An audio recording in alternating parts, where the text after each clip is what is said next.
Shalom saudara yang terkasih dalam Tuhan Yesus Kristus. Selamat pagi.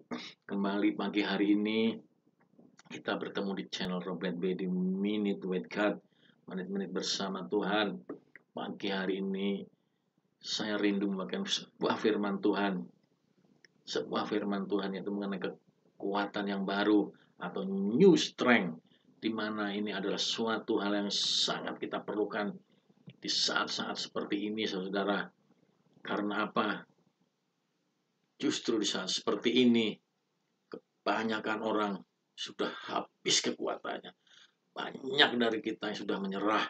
Banyak dari yang kita sudah letih lelah. Kehilangan kekuatan, saudara. Oleh karena firman Tuhan pagi hari ini, sangat memberikan kita, saudara, pengharapan yang baru. Ya, new strength, kekuatan yang baru. Firman Tuhan di dalam Yesaya 40 ayat 31 tentunya, firman ini sudah sering kita baca juga. Tetapi orang-orang yang menanti-nantikan Tuhan mendapat kekuatan yang baru. Mendapat kekuatan yang baru. Mereka seumpama Raja Wali terbang dengan kekuatan sayapnya. Mereka berlari dan tidak menjadi lesu. Mereka berjalan dan tidak menjadi lelah. Haleluya, haleluya saudara. Kekuatan yang baru bagi orang-orang yang menanti-nantikan Tuhan, saudara. Oleh karena itu, mari kita simak firman Tuhan pada pagi hari ini. Mengapa Tuhan menganalogikan kita seperti seekor Raja Wali, saudara? Ada beberapa fakta yang menarik, saudara. Ya, ada beberapa fakta yang menarik. Ketika Tuhan menganalogikan kita seperti burung Raja Wali, saya mau bagikan faktanya dulu dengan burung Raja Wali. Burung dengan tinggi sekitar 90 cm atau 1 meter ini, itu mempunyai kepak sayap dapat mencapai 2,5 meter, saudara. Luar biasa, saudara, lebar sekali. Itulah mengapa burung Raja Wali terkenal burung yang sangat kuat dan punya pandangan yang tajam, saudara. Karena itulah Tuhan menganalogikan kita menjadi seperti Raja Wali. Ada beberapa fakta yang menarik kalau kita sering melihat sebuah acara di khusus dunia hewan yang di Wild ya, di National Geographic. Di situ saudara akan melihat bagaimana tingkah laku dari burung Raja Wali, kehidupan dari burung Raja Wali. Ada beberapa fakta yang menarik, saudara. Mungkin saya bisa bagikan 2 poin saja. Burung Raja Wali ini membangun sarangnya di tempat yang tinggi, saudara. Dia akan membangun sarangnya di tempat yang tinggi dari kehidupan orang, dari kehidupan binatang-binatang lainnya.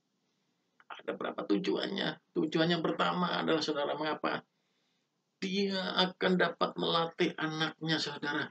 Melatih anaknya untuk belajar terbang. Paham ya, saudara?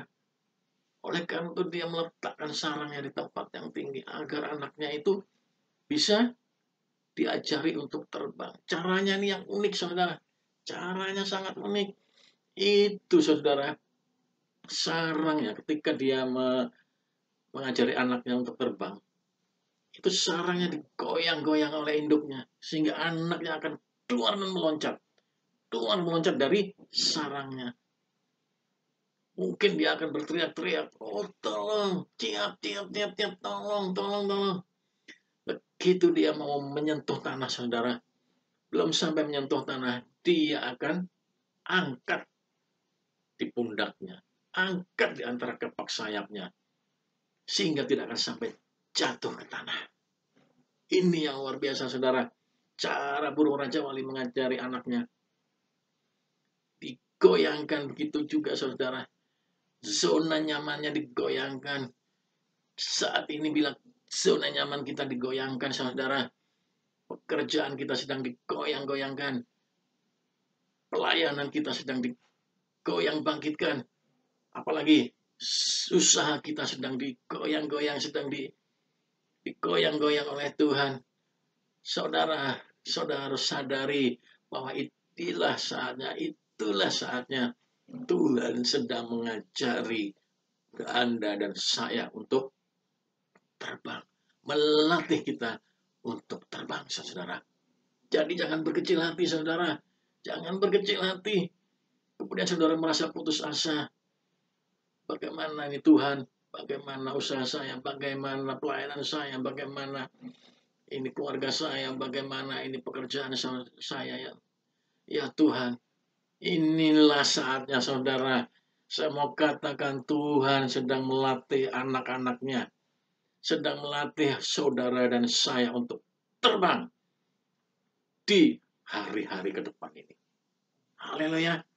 Amin. Amin, saudara. Jadi itulah mengapa Raja Wali selalu membuat sarangnya di atas.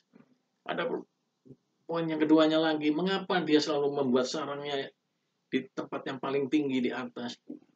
Agar anak-anaknya, agar dia juga bisa membuat perbedaan pandangan antara di tempat yang tinggi dengan yang di tempat yang rendah. Orang yang di tempat yang tinggi selalu memiliki pandangan yang jauh ke depan karena dia tahu apa yang akan terjadi di depan saudara.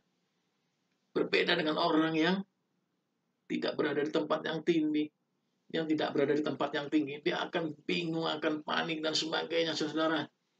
Oleh karena itulah, saudara, justru di saat seperti ini kita eratkan, kita intimkan hubungan kita dengan Tuhan di tempat yang tinggi, nikmati hadirat Tuhan. Di sanalah Tuhan akan memberikan visi-visinya, karena di sanalah Tuhan sedang akan menyampaikan kehendaknya, menyampaikan rencana-rencana kepada kita semua. Terus saudara, jangan kendor untuk terus berada di dalam hadirat Tuhan. Karena dalam hadirat Tuhan adalah tempat yang paling tinggi di mana kita bisa melihat ke depan, jauh ke depan dengan jelas. Apa rencana Tuhan bagi hidup kita, bagi kita semua di sini. Amin. Itulah mengapa burung Raja Wali bangun sarang di tempat yang tinggi. Dia ingin membuat perbedaan antara orang yang di dalam Tuhan dengan orang yang di luar Tuhan. Ini saatnya, saudara, kita praktekkan ini, saudara.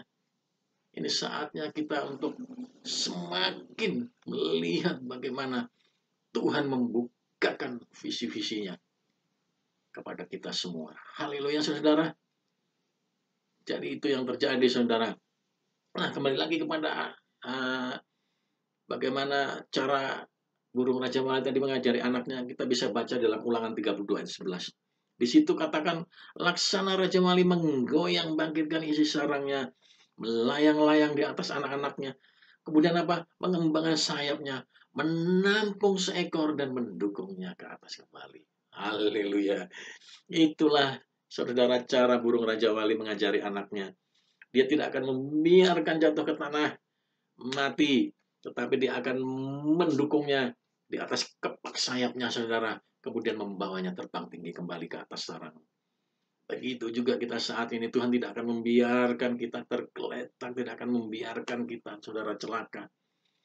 Justru ini saatnya Tuhan mengajar kita untuk terbang dan kemudian mengangkat kita kembali ke tempat yang tinggi, ke tempat yang lebih tinggi lagi, saudara. Haleluya. Saudara siap untuk itu? Amin. Jadi jangan pernah ragukan kasih setia Tuhan. Seperti Mazmur Daud mengatakan, ini Mazmur Daud ini di dalam Mazmur 37 ayat 23, Tuhan menetapkan langkah-langkah orang hidupnya berkenan kepadanya. Apabila ia jatuh, ia tidak sampai tergeletak. Tuhan menopang tangan. Inilah bukti kasih setia Tuhan, saudara. Seperti induk Raja Wali, dia tidak akan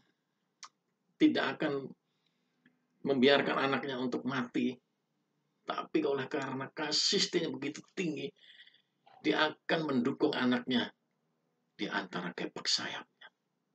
Kasih setia Tuhan di saat-saat seperti ini, saudara, jangan pernah ragukan lagi, karena Tuhan selalu siap sedia untuk melebarkan kepak sayapnya, untuk memberikan perlindungannya kepada kita semuanya.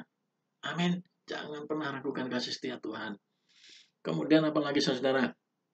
Fakta yang kedua, sayap burung Raja Wali itu didesain dapat memanfaatkan hembusan angin untuk melayang.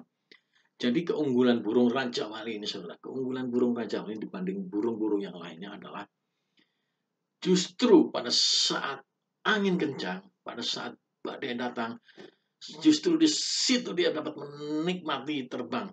Karena dia akan mengembangkan sayapnya, sehingga dia tidak perlu capek, tidak perlu lelah lagi saudara.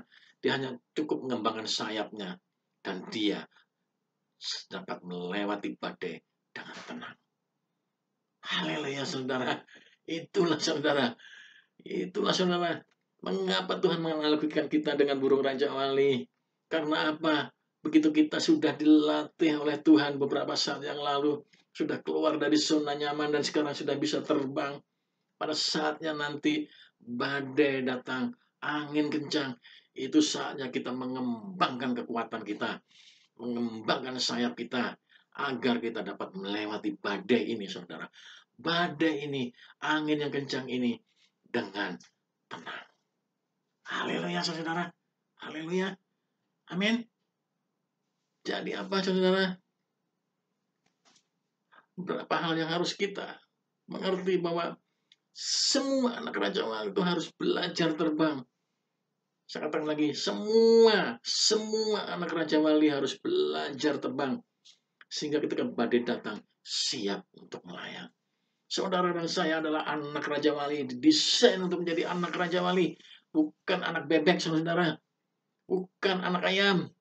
Ketika badai datang, mereka justru sembunyi di dalam sarang. Tapi kita adalah anak Raja Wali. Oleh karena itu kita begitu badai datang, justru di saat inilah kita praktek. Ayo kita praktek. Bagaimana kita bisa mengembangkan sayap. Bisa mengembangkan kekuatan. Agar kita siap untuk melayang. Dan melewati badai dengan tenang. Amin. Amin. Oleh karena itu saudara, firman Tuhan ini adalah firman yang luar biasa. Sehingga kembali lagi kepada tema pagi hari ini, yaitu dalam kekuatan yang baru ini. Tapi orang-orang yang menanti-nantikan Tuhan, orang-orang yang menanti-nantikan Tuhan, kita semua adalah orang-orang yang menantikan Tuhan. Saudara tidak percuma, saudara tidak akan pernah sia-sia. Karena ketika kita menantikan Tuhan pada saatnya, Tuhan akan memberikan kekuatan yang baru. Sehingga kekuatan yang baru ini seperti Raja Wali tadi kata. Ibaratkan, dia akan justru dapat terbang melintasi badai dengan tenang. Sehingga dia dapat berlari, tidak menjadi lelah, tidak menjadi letih, berjalan tidak menjadi lelah, saudara. Kalau saudara sedang letih, lesu saat ini, ayo terus. Nantikan Tuhan, nantikan Tuhan, nantikan Tuhan. Di dalam hadirat Tuhan, selalu pasti ada kekuatan yang baru. Akan membuat kita terbang, sanggup terbang, melintasi badai dengan tenang. Itulah kekuatan baru yang pasti Tuhan berikan kepada kita semua anak-anaknya. Haleluya saudara. Luar biasa firman Tuhan pagi hari ini. Semoga dapat memberikan kita pencerahan, pengharapan yang baru. Karena pengharapan di dalam Tuhan tentu saja pengharapan yang tidak pernah mengecewakan. Haleluya, selamat pagi. Shalom. Tuhan memberkati.